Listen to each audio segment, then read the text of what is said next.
Jesus orando diz: Eu rogo por aqueles que são teus, ó Pai, e não pelos que são do mundo. E a pergunta de hoje para nós nessa meditação é: quem são aqueles que são de Deus? São escolhidos? São voluntários? E a gente tem aqui 5 versículos diante de nós, neste texto tão belo de João 17, onde Jesus está fazendo esta oração pelos seus discípulos. Você que tem acompanhado este devocional sabe que nós caminhamos no Evangelho de João e desde aquele jantar, não é, de despedida, de ceia, então Jesus está ali com os 12 e ao terminar aquilo que ele tinha que dizer, ele então começa a orar ao Pai e este é o contexto do capítulo 17 do Evangelho de João. Nós já analisamos, estudamos, meditamos até o versículo 4 e hoje vamos estar lendo do versículo 5 ao versículo 10 e vamos encontrar algumas coisas bastante interessantes da oração de Jesus ao Pai. Diz assim o texto, portanto, João 17, capítulo 5, e eu quero já saudar a você neste dia, que vamos já terminando esta nossa semana, não é isso, com a paz do Senhor Jesus. O texto diz, portanto, versículo 5, e agora, é Jesus dizendo ao Pai, glorifica-me tu, ó Pai, junto de ti mesmo, com aquela glória que tinha contigo antes que o mundo existisse. Manifestei o teu nome aos homens que do mundo me deste, eram teus, e tu nos deste, e guardaram a tua palavra. Agora já têm conhecido que tudo quanto me deste provém de ti, porque lhes dei as palavras que tu me destes, e eles a receberam. E têm verdadeiramente conhecido que saí de ti, e creram que me enviaste. Eu rogo por eles. Não rogo pelo mundo, mas por aqueles que me deste, porque são teus. Termino com os 10 que diz: e todas as minhas coisas são tuas, e todas as tuas coisas são minhas, nisso sou glorificado. Então, neste texto, nós temos pelo menos dois entendimentos importantes para nós. O primeiro é o versículo 5, quando nós somos lembrados que Jesus deixou a sua glória, despiu-se da sua glória, para vir ao mundo, para encarnar, para cumprir o propósito, o desejo do Pai. E é interessante porque nós vamos nos lembrar do texto tão conhecido de João 3,16, que diz que Deus, no caso o Pai, amou o mundo de tal maneira que deu o seu Filho unigênito.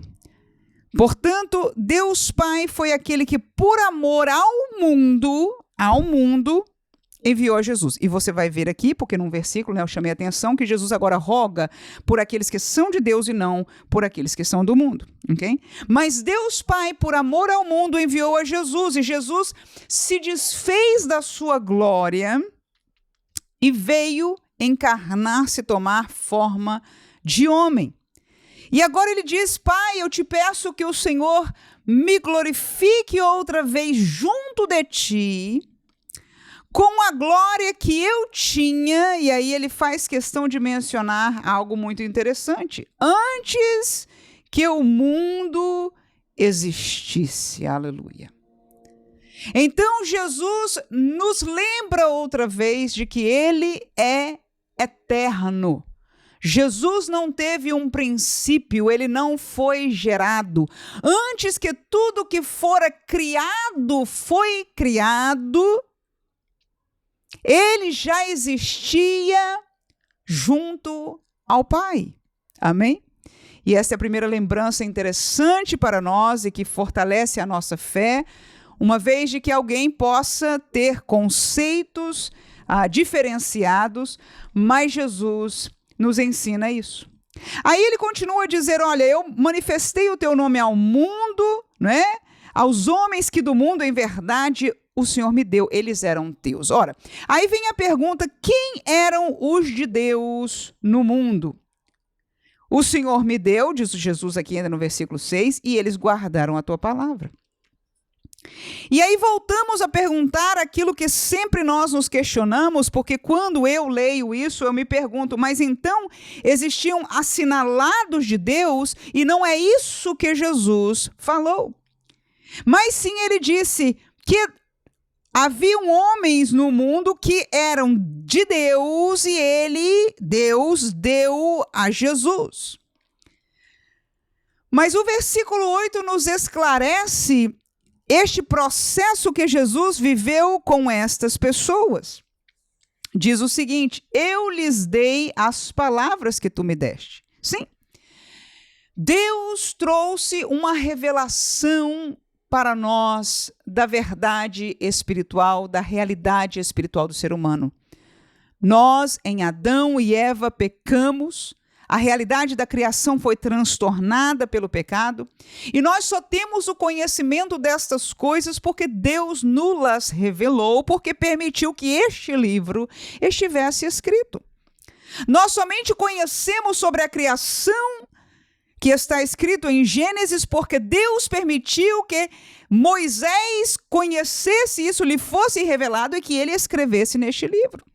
Nós conhecemos por escritos de profetas que Satanás era antes um anjo de luz, mas que traiu, que levou o seu coração e que foi lançado para fora. Por quê? Porque Deus quis revelar por esta palavra.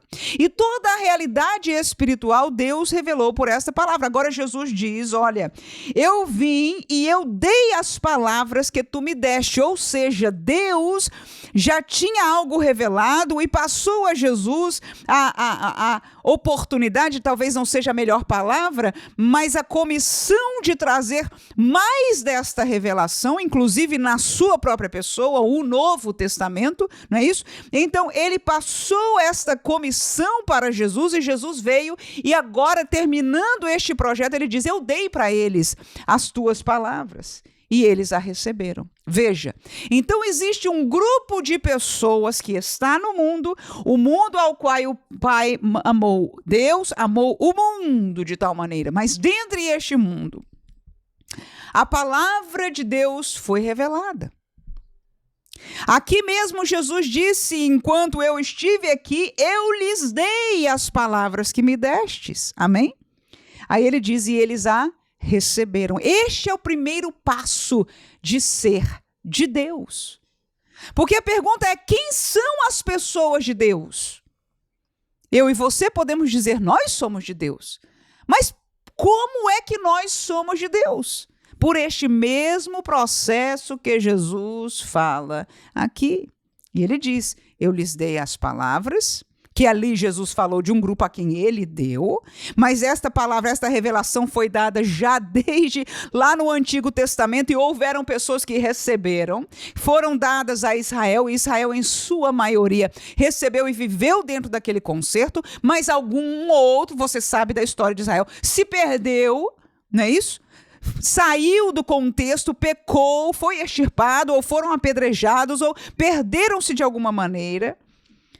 Porque o importante é isso, ser de Deus é passar por esse caminho aqui que Jesus está falando. Olha lá, ele diz, eu dei as palavras e eles a receberam. E tem verdadeiramente conhecido que saí de ti. Olha, não só eu, você e a todos que são de Deus recebemos a palavra, nos alegramos de saber que esta revelação é de Deus, mas nós por ela conhecemos a verdade, conhecemos que este Deus não é como o Deus do Mórmon, que está tendo relações e filhos espirituais no céu. Esta palavra aqui, esta Bíblia não revela isso. Outro livro, outra revelação de outro, enfim, o que quer que seja, pode falar esta palavra que Deus permitiu estar em nossas mãos, não revela tal coisa. Então Jesus diz, olha, eu dei as palavras e eles a receberam. Isso mostra uma alegria, uma disposição para ouvir o que é de Deus. E aqueles que são de Deus, não porque foram assinalados, mas porque agora vão entrar neste contexto, são aqueles que, ao ouvir a palavra de Deus, recebem. E em segundo lugar, por ela, conhecem. Jesus aqui esclarece, eles agora conheceram que eu saí de ti. Era o contexto que ele vivia. Ele mostrou sinais, ele pregou e disse, gente, nem com isso. Ele estava no meio dos judeus, ele apareceu lá em Israel, Belém, Jerusalém. Caminhou por toda a Galileia, inclusive, pregando, ensinando, para que crescem que ele veio, que ele era o enviado, que ele era o Messias, o Filho de Deus. E ele diz, mas estes têm conhecido que eu saí de ti. E por último, eles creram que tu me enviastes. A fé, o crer, a confissão, aleluia, é o fim dessa jornada que começou com ouvir a palavra de Deus. Nós conhecemos este caminho, nós passamos por este caminho, e estes são aqueles que são de Deus. É o que ele diz no versículo 9. Ele diz, eu rogo por eles, porque neste momento é a oração de Jesus. Não é que ele desfaz do mundo. O Pai amou o mundo, e porque amou o mundo, enviou a Jesus, a morte dele, que haveria de acontecer daqui a pouquinho. Nós vamos entrar no texto do Getsêmani, do Sinédrio, e logo depois da crucificação, seria para pagar o pecado do mundo.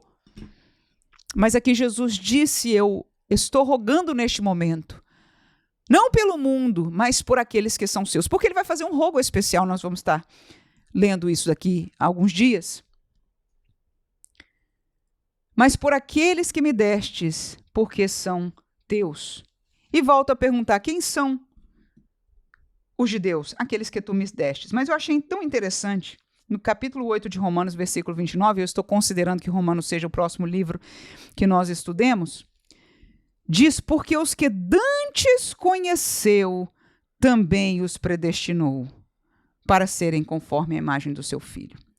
Eu não vou caminhar neste texto, porque é de entender a profundidade deste assunto, o 29 e o 30, mas é suficiente saber que Deus predestinou aquele que antes ele conheceu. Chama-se presciência.